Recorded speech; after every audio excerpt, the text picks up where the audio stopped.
Hello, my name is Mary Ruberry. My company name is Revelate Coaching and Communication. I am an author, a writer.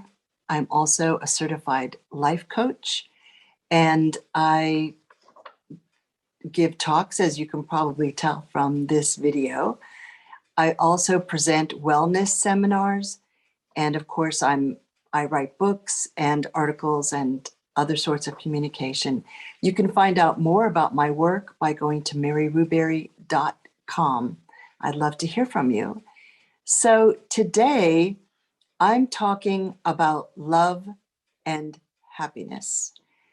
So on the one hand, it might seem like an easy sort of a topic to discuss. And yet, why do people feel like they're always searching for this one ingredient? Why don't I have love? Why am I not happy in my life? So we're going to talk about that today. We're going to go over some practical issues of how to build love in your life using yourself and making it more resilient so it doesn't melt away or fade away at the slightest affront. So I hope you've been watching this series of videos. It started with how to manifest new earth. I then went into the mind, emotions, ego.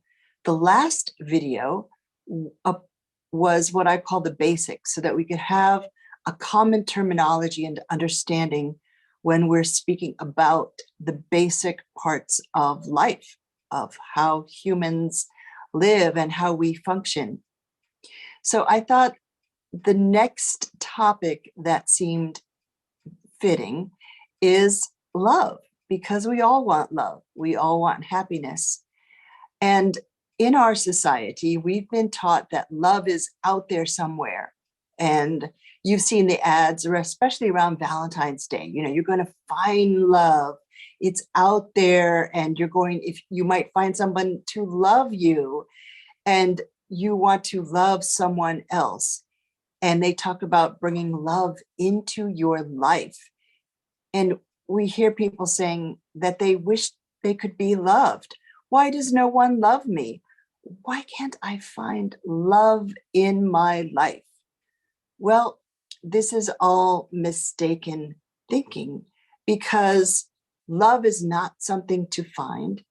It's not something that you need to go look for, or it's within someone else. It's rather something that you are. It's something that you already are. And it's just a matter of allowing that to be manifest, something to generate, just like generating electricity, because basically that's what it is. So we were all begat by source or God, or whatever you want to call that. And that is pure love. And I love the way the Bible depicts this, that we are all children of God. We are all children of the divine. And just as with our own biological parents, we were made from that stuff that our parents are. We are made from that human stuff that was handed down, our DNA, the tissues, the liquids, etc., that we exist, that our physical bodies are made of. And so it's the same with being a child of God. It means that we are made of that same substance, that same energy, which we call love. And so we don't need to go find it. We only need to clear ourselves so that we each can be a clear channel of love. So when you talk about happiness, of course, all people want to be happy. That is widely recognized. So people say, how can I achieve happiness? Why aren't I happy? Well, happiness is the same thing as love, and love is the same thing as happiness. So love equals happiness, happiness equals love. And so the way to be happy is to be love. And we know that it might sound simple, but there's stuff that gets in the way.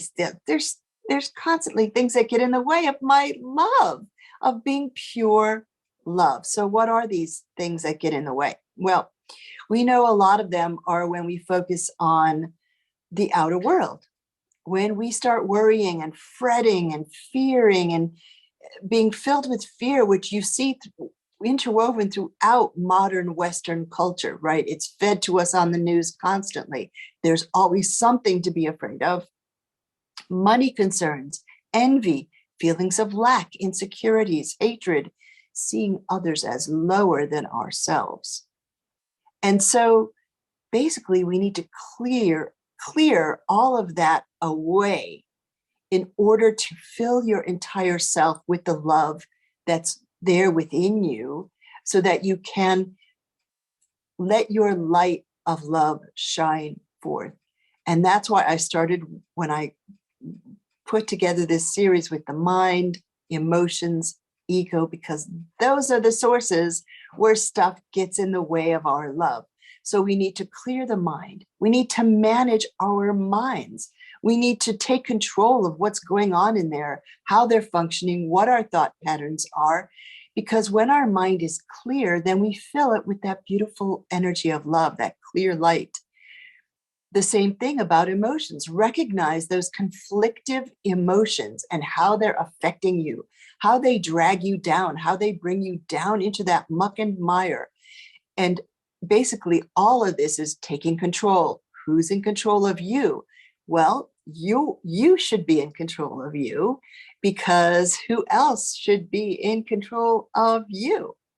And of course, with ego, it's given such a bad rap. People talk about how bad the ego is. Oh, it's really a bad thing. But we need ego to get ahead in our lives, to fulfill who we are, to prosper and fulfill our mission, our purpose in this life. So if you look at people who've achieved great success, they had some ego. So it's not a matter of not having ego.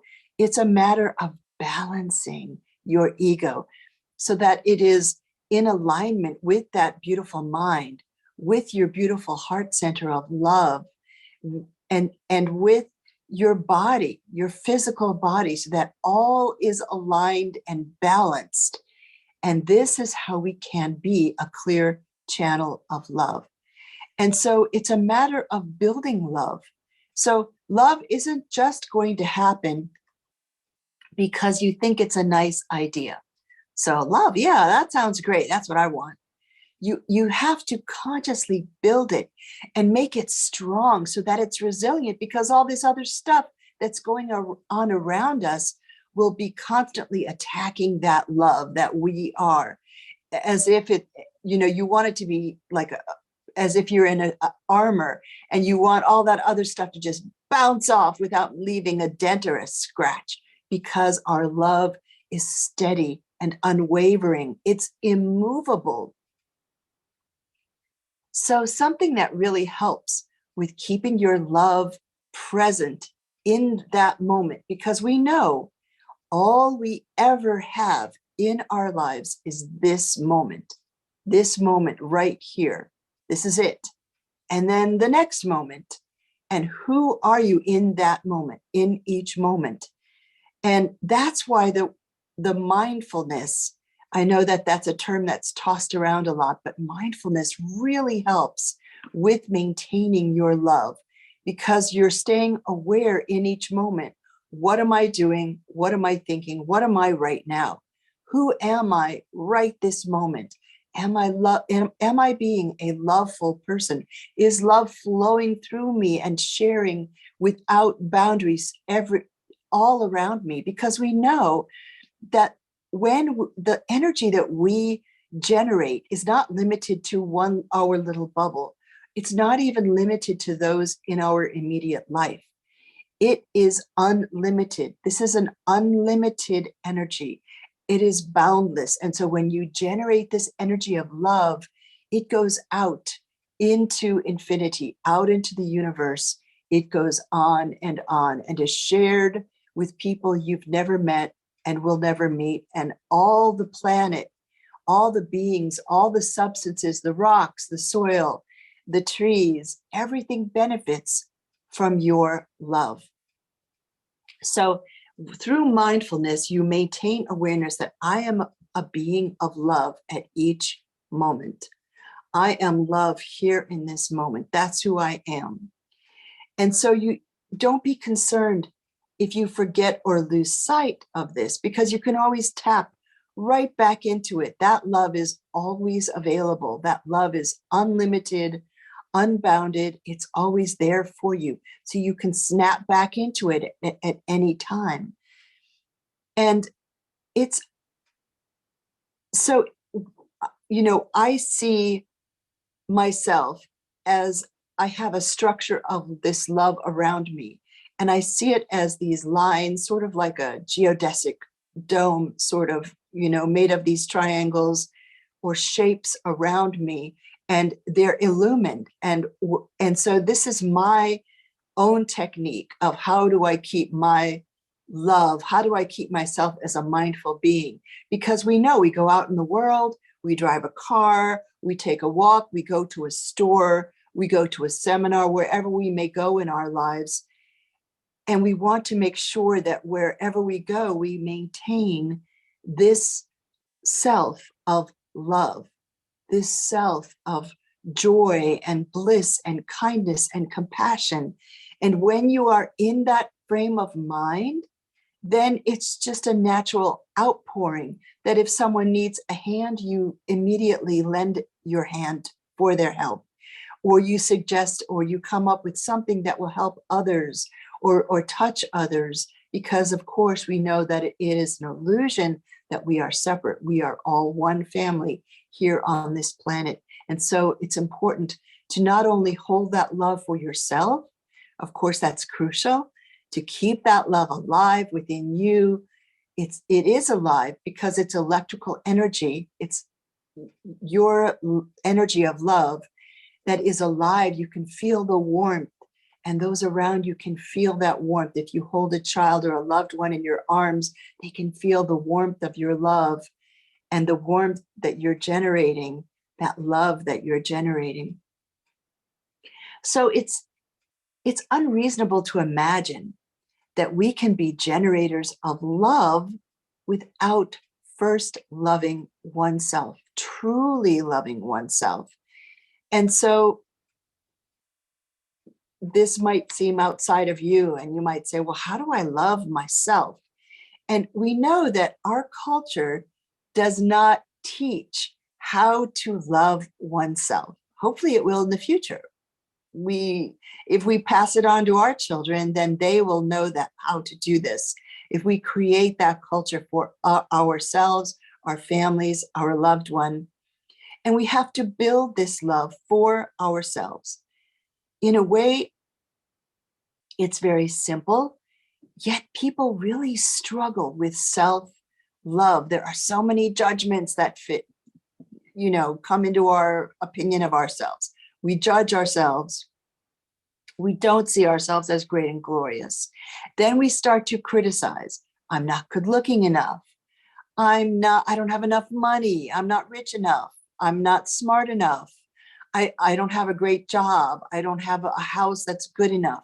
And we start to judge ourselves. And with each one of those judgments, our love is deflated one peg at a time. It goes down and down and down. And so we want to uphold our love and make sure that it's strong and powerful. In essence, it is like flipping a switch. When you feel those fears arise, when you feel blue, you start to feel depressed about things, you feel fearful, you have to shake it off and flip that switch to love. It's as if you're turning on yourself as a lamp of love, that light of love within you. And that is truly as easy as it is, that you flip the switch so that you can be love. And I know I'm making it sound way too simple. So if it's hard, or if it's feeling difficult, or you're challenged by this, then the way to tap back into that place is to sit quietly, close your eyes, and see yourself filled with beautiful, clear, shining light. This is the light of love. Now, stay in this place of seeing yourself filled with this divine light. Tell yourself, and affirmations are great all the time.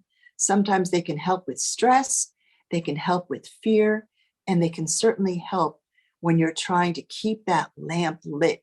And it seems that there are other things going on outside of you that are conspiring to put out your light. So you tell yourself, I am divine love. I am filled with the light of love. I am only love and nothing else. Only the light of love is the energy within me. I am full of love, and that is all that I am. And when you do that little tiny practice, it takes a couple of minutes, you are going to feel better, and you are going to feel that stress just fall away. Because when you are love and you are connected to that love that is you, then you feel great. You feel wonderful. You feel perfect. So now I'm going to talk about Christ consciousness. So Christ consciousness is love for everything. So it's a love for a blade of grass, love for a pebble, love for trees, inanimate, what we call inanimate objects, not man-made like plastic or metal, but elements that come from nature. So we look at a rock or a pebble and we think it's inanimate, but it is part of this entire cosmos. It is part of what some people call creation, or whatever you want to call it. We are all one. We are all part of this web. And so Christ consciousness, according to Yogapedia, I didn't know there was a Yogapedia, Christ consciousness is an awareness of the higher self as part of a universal system. It is a consciousness in which a person has found self-realization and unity with God or the divine.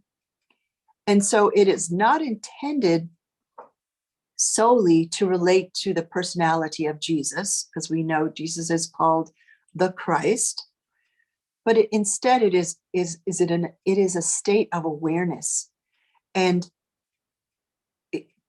typically it is defined as a point in your consciousness. So at some point you have this awareness and you see clearly that all is within this web of love. You feel love for everything. You feel love for a tiny bird. You feel love for a tiny flower. There is no limit to your love. It is eternal. It is limitless. And so you do all of your actions with love. All of your thoughts are loving. And even your thoughts about, okay, I need to pay my bills. I need to, wash the dishes. I need to make an appointment with the dentist. These sorts of thoughts, you might think, I don't know if they're really very loving. But the whole point is that this state of love, which is you, is immovable. It is solid. It is the foundation of you. It is who you are. And so even when you're thinking about all the details that you need to take care of, your love is solid and it cannot be shaken. So it's important that we each consciously build a structure of love around oneself. And we hold to this structure as a way of living so that we are each living as vibrant love. And when we are living as vibrant love, then we are happy. So again, happiness does not come from outside of us. People often define happiness as something external. going on vacation, going on holiday, watching a fun movie, getting together with friends, going out to dinner. That's fun. Yes, but that's not eternal happiness. Eternal happiness, profound happiness is love, is when you stay within that place of love for yourself. And so you may need to trust the universe, because so often what gets in the way of our love are these fears that come up. I'm afraid things aren't going to work out. I'm afraid I'm going to be in pain. I'm afraid I'm going to be hurt. I'm afraid and I fear, or I'm angry, or I'm envious, I'm jealous. So all of this that gets in the way, a lot of it is, you can see that we're not trusting. And again, in our society, we weren't taught to trust the universe. That wasn't something that was in our vocabulary, to trust. But remember that what begat us is source. And the source placed us in this loving universe for our highest good. Okay, so maybe there's some karma that needs to be, reconciled. That can be done very quickly if you put your mind to it and clear that out of your reality, so that you are free of any sorts of darker bonds. You want to clear those away. You want to make sure that you are a clear channel of love. And so we want to, in our minds, we want to place ourselves within this trusting universe. We have not been taught to trust, but we need to believe and tell ourselves, again, using those wonderful affirmations that you can write for yourselves: all will be well, all is well. I am at peace. I am a being of beautiful love. And we need to tell ourselves that all of our needs will be met if we continue on this path of love, following your heart, following the voices that are within you, not like extra voices up there, okay, but the voices that call to you, that you want to be a painter, you want to do photography, you want to sing, whatever it might be that calls you to be creative, to accomplish whatever it is that you're being called to accomplish in your life. Just remember to always come from anything that you pursue, come from a place of love, and you cannot go wrong. And the universe will take care of you once you continue on your path as a being of love. So remember that Source begat us. Source is love. So what begat us is love. This love has no limits. And Source, God, the universe, wants us to thrive and be happy, because that is our true nature. Our true nature is to be happy. So in essence, love is all around us, in all of what is sometimes called creation: the trees, the soil, the sun, the air, the rain, the bugs, the birds. All of this is in harmony within love on this planet. And so if you don't see that, if you say, no, it doesn't look that way to me, then you need to change your perspective. You need to make sure that you are truly love.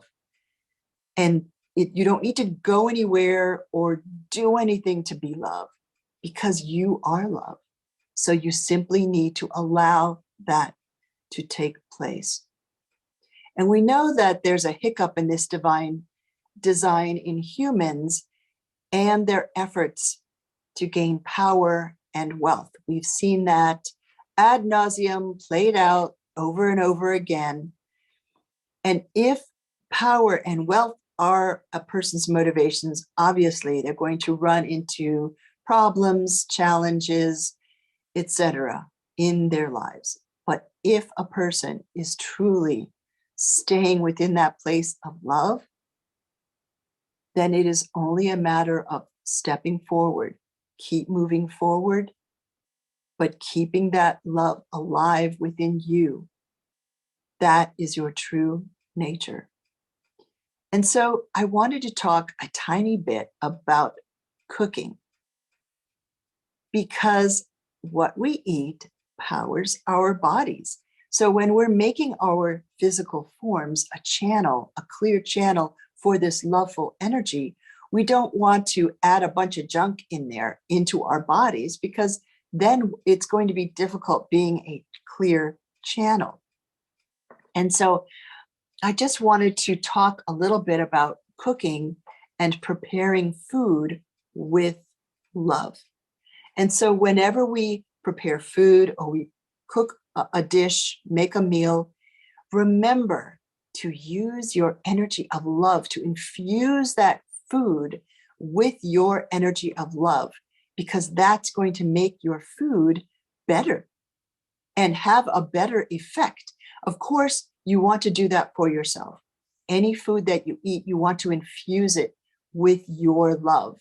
But it's even, you can see that it's even more important when you're caring for your children and your family. You want to make sure that as a provider, whether you're a mother or a father or a grandmother, whoever, grandfather, uncle, whatever you are in the family, that you want your family to be consuming food that is imbued with love, because that's what you want your family to be eating.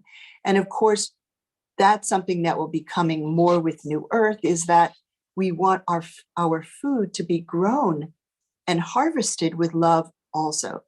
So we want our food to be grown in soil that is imbued with love. We want the process of planting that food. We want it to be planted with love, grown with love, harvested with love. That might be a bit limited now, and that's why it's always great to go to those organic farmers, those local farmers who are growing their food with love. They are growing their crops with love because they care. They care about what they're growing, and I think a lot of them are aware that this makes their food more healthy because you're putting that love energy into it. So someone I know has a child and orders out all the time, doesn't cook very much. And so when I learned about this, I became very concerned, because I thought, not only is the child getting the message that they're not worth bothering about to cook for them, but also they're not getting the benefit of eating love, that it is filled with your eating food that is not filled with your love. And so you can see for a growing child how important that is, that they're eating food with love, that has love in it. This is the way. This is the way to not only build our love and make it strong and solid, immovable. It cannot be shaken, because it is you. It is who you are. And so, yes, we each see ourselves in a different way, with different skills, different gifts, different paths in life, but we are each a being of love. That is a very basic part of life, of this planet, of creation, or whatever you want to call it, the universe, God, what God created. It is all love. And so I didn't want to diminish what we go through to support ourselves physically. We need to have a place to live. We need to have food. We need to have money. Typically, everyone needs money to pay bills and such. And so there are certain needs that we have to go outside of ourselves for. We can't manufacture that. But we can do everything in our lives with love. Everything. And it does get tricky when you talk about people you really don't like, or someone who's done something terrible against you. How do you love them? How do you treat them lovingly? And I think it just goes back to holding that place of me.